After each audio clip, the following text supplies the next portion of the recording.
Sveiki visi šios planetos gyventojai. Paskutiniu metu gavau didelių nusiskundimų dėl garso kokybės. Nuo šiandienos mane girdėsite taip, tik su garso įrašo pagalba. O čia tai šūdų demonas buvo.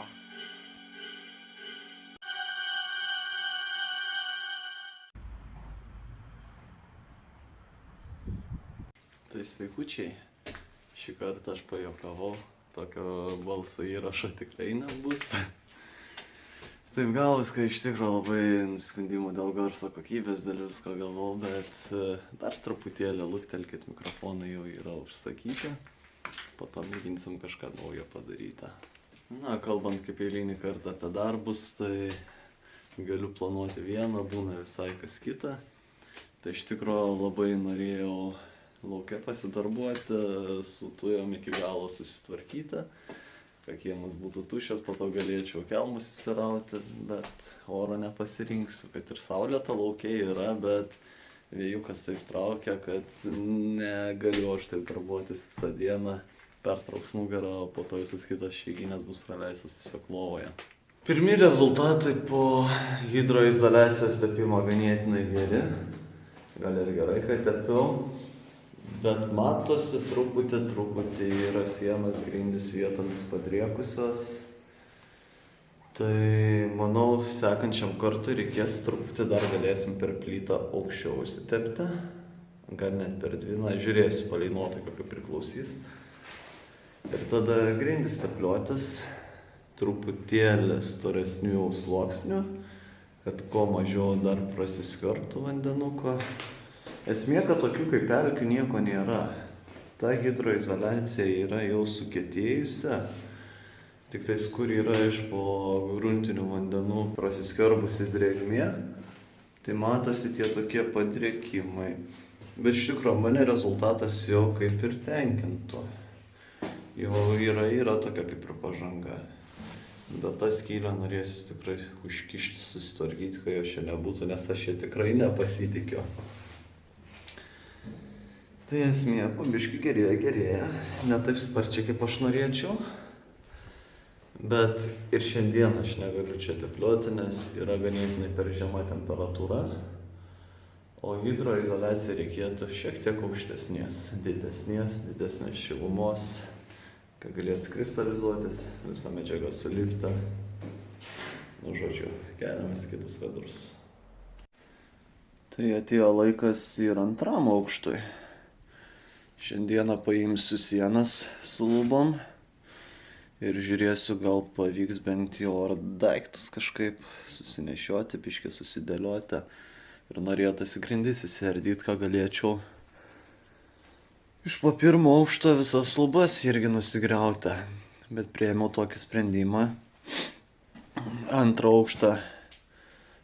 aukšto grindis nusiardyti. Ir iš po viršaus įsiimti visą tą šiltinamą medžiagą. Ir manau, bus paprasčiau ir ant galvos man niekas nekris.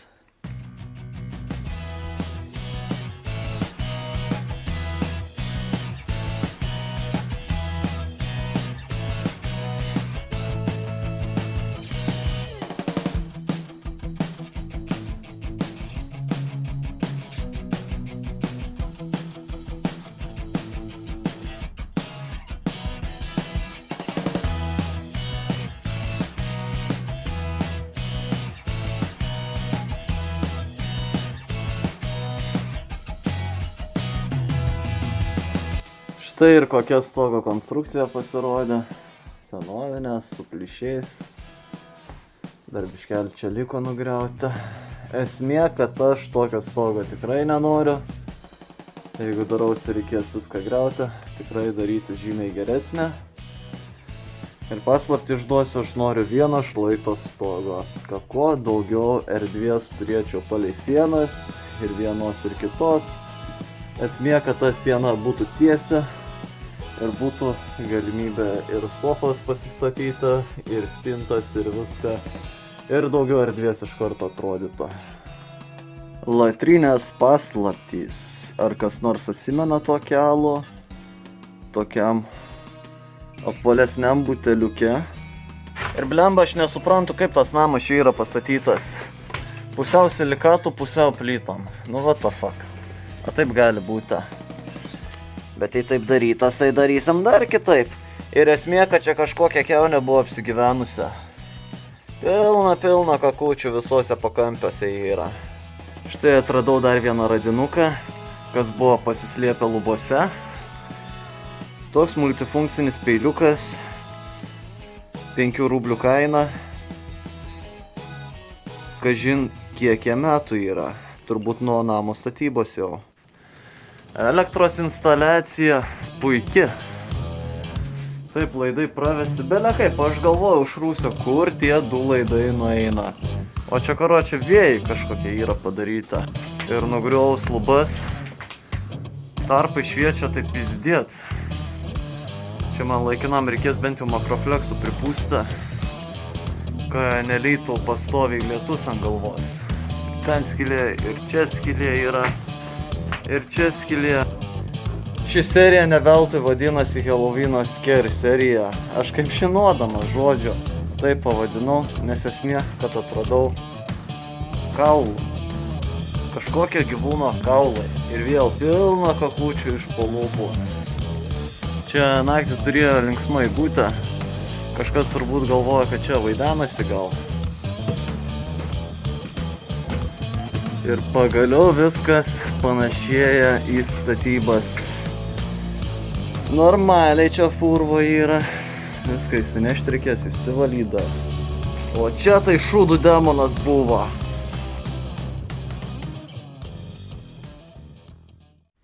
Saulutė šviečia. Pavasaris atėjo, augaliukai auga, lauke šilčiau yra. O kaip taip šilta, tai reikia susitvarkyti visas tujas, šakas nusikarpyti, susipjaustyti rąstus į malkas ir aplinka bus gražesnė.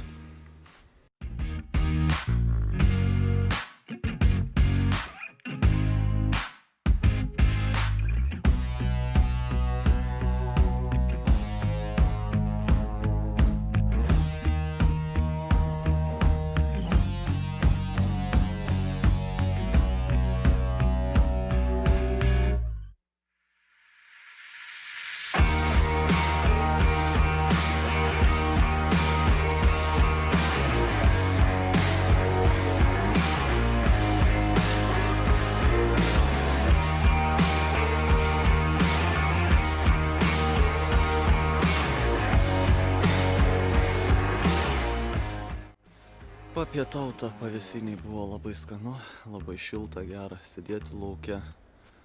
Grinai taip atrodo, kad būtų toks šašlykinis oras.